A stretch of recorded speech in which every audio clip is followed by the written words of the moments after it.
The relay race isn't just about speed. You know that, right? It's about teamwork. Success comes from trust, communication, and knowing your role in the bigger picture. And the relay mindset, I think, teaches us three powerful lessons that I'll share with you. Number one, trust the handoff. Just like in a race, seamless transitions in your team rely on trust and clear communication. Number two, play your part. Excellence in your role contributes to the team's overall success. And number three, focus on the team goal. Shared success is so much more meaningful than individual glory.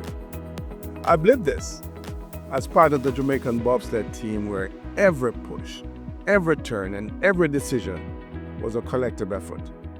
The relay mindset clearly isn't just for athletes, it's for anyone striving to achieve success together. So let's adopt the relay mindset and achieve greatness as a team. I am happy to help. So click on the link below to connect. And of course, keep on pushing.